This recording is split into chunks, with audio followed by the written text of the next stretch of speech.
The honorary degree will now be conferred. I invite Professor Martin Gottfried to present the honorary degree candidate, Mr. Ian Hampton. Martin Gottfried is professor in the School for the Contemporary Arts. Professor Gottfried.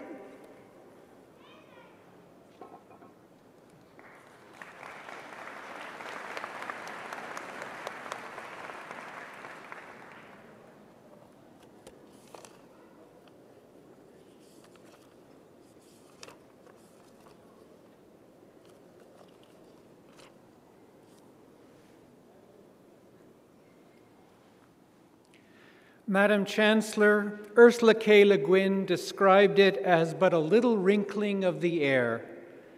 To Aldous Huxley, it was that which comes nearest to expressing the inexpressible. And Friedrich Nietzsche observed that without it, life would be a mistake. It, of course, is music. Throughout history and across the planet, music has been a vital part of human life. Essential as it is to our well-being, we often do not recognize the efforts and sacrifices of those who nourish and enrich our lives through the creation and performance of music. Ian Hampton is a man truly deserving of our esteem for his dedication to this most noble and vital art. Cellist, teacher, and advocate, Ian Hampton embodies the best aspects of music. A superb interpreter of both traditional and contemporary works, he is also a major force in the commissioning of new works for the cello, a singular figure in the training of young musicians, and a strong champion for all aspects of his craft. Moreover, his peers view him as an outstanding colleague, diplomatic, fair-minded, good-humored, selfless, and kind. He began his career with the London Symphony Orchestra and the Academy of St. Martin in the Fields, before arriving in Vancouver in 1966 to perform as a principal cellist and soloist with various professional orchestras and chamber groups. He was founding member of the renowned Purcell String Quartet. For 10 years, the string quartet in residence here at SFU. They've played free concerts in the hallways, the pub, or in classrooms, gave master classes, and commissioned new works by Canadian composers. The quartet also performed in many of Western Canada's most remote hamlets, as well as cities throughout the world. In addition to his career as a musician and champion for Canadian new music, Ian Hampton has a distinguished record of service to the community through organizations such as the Langley Community Music School, the BC Association of Community Music Schools, the Hornby Island Festival, the Okanagan Summer School and Vanderhoof String Workshops, the Courtney Youth Music Camp, and the Vancouver Art Gallery. Ian Hampton is known for his selfless generosity, his commitment to music education, and his profound and positive influence on generations of musicians. As one of his colleagues wrote, he makes great personal sacrifices to make things work. It seems he often puts more money into things than he takes out. Everything he does is a contribution to BC and Vancouver's musical life. Madam Chancellor, for these accomplishments and the many more that time did not permit me to list, I ask on behalf of the Senate of this university that you confer upon Ian Hampton the degree Doctor of Fine Arts, honoris causa.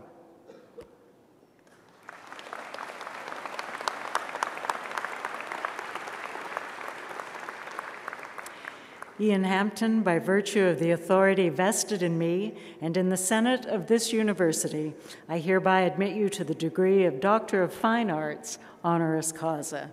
Dr. Hampton will be hooded by Dr. John Driver, Vice President Academic, and Dr. Kate Ross, Registrar.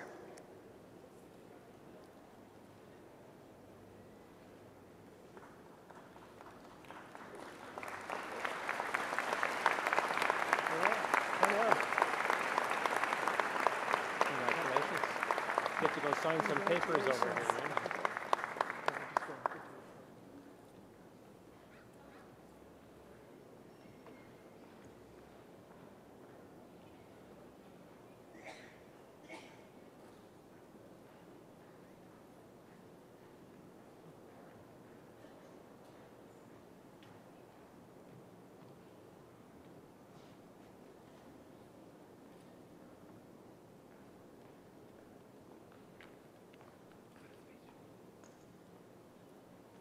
Just go ahead, just put it right there.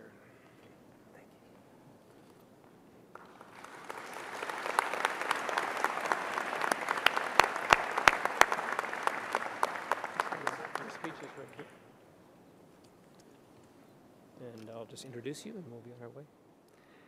It's with pleasure that I now call on Dr. Ian Hampton. I say Dr. Ian Hampton for his convocation address. Dr. Hampton.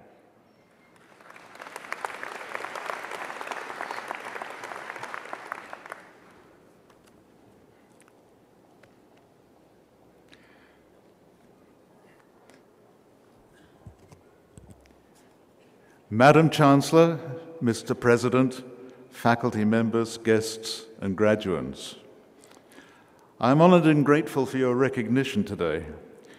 If I feel slightly fraudulent in my acceptance, it is offset by a sense that, as circumstances have presented themselves in a career in the music profession, I have tried to meet my obligations. The infrastructure of music making requires constant support from its practitioners beyond their performance.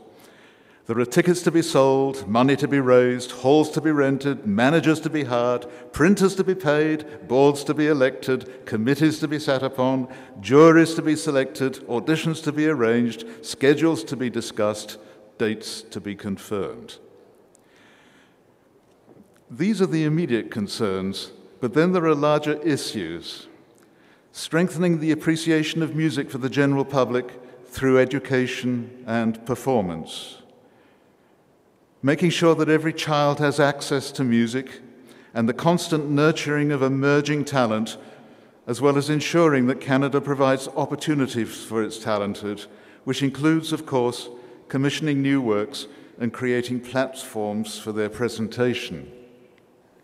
If politics is too important to be left to the politicians, it is equally true that music is too important to be left to professional musicians.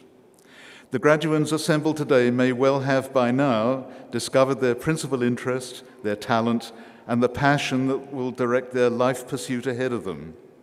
It is likely that you hope to secure professional positions which will bring satisfaction, fulfillment, and support for you and your families.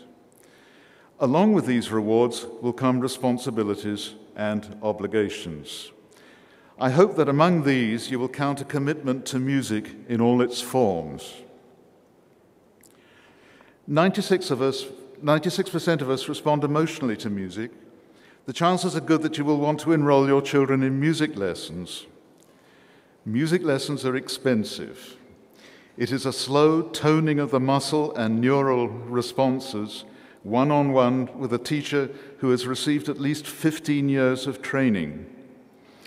That teacher will probably guide your child through the Royal Toronto Conservatory exams, through repertoire drawn from the last 300 years of music, through styles that range from Bach to Stravinsky, styles that can be related to the visual arts, literary examples, social history, and an acquaintance with at least 4 languages. To open the cultural door that wide for a child's perception of beauty and possibility is worth every obligation that the music profession demands of its practitioners. It is my hope that each of you will consider how you might share the obligation to preserve and advance Canada's rich and varied cultural scene. The nation's cultural health can be judged by the participation of its amateurs. There are thousands of musicians across the country, constantly active in choirs, community orchestras, church groups, youth groups, small ensembles, festivals, and competitions. I know that many in this audience make music for pleasure rather than for money, and in doing so contribute to the cultural strength of their community. During the years my ensemble, the Purcell Quartet, toured BC under the aegis of Simon Fraser University, we met amateur musicians scattered throughout the hinterland. They were accustomed to driving long hours over their weekends in order to rehearse with like-minded enthusiasts. Making music together is wonderfully democratic. Aptitude for music has no boundaries of race, gender, or age. At our summer school, we coached an ensemble led by a 12-year-old boy. The cellist was a very talented 80-year-old lady who had taken up the instrument after her children had left the nest. That summer school was also attended for several years by members of a large family, all of whom are now contributing to the music profession. They put themselves through school by running a record store in Victoria. One of them became representative in Western Canada for a famous record label. Another plays in the Vancouver Opera Orchestra. Two of them are teachers, one at the Vancouver Academy, another in Armstrong.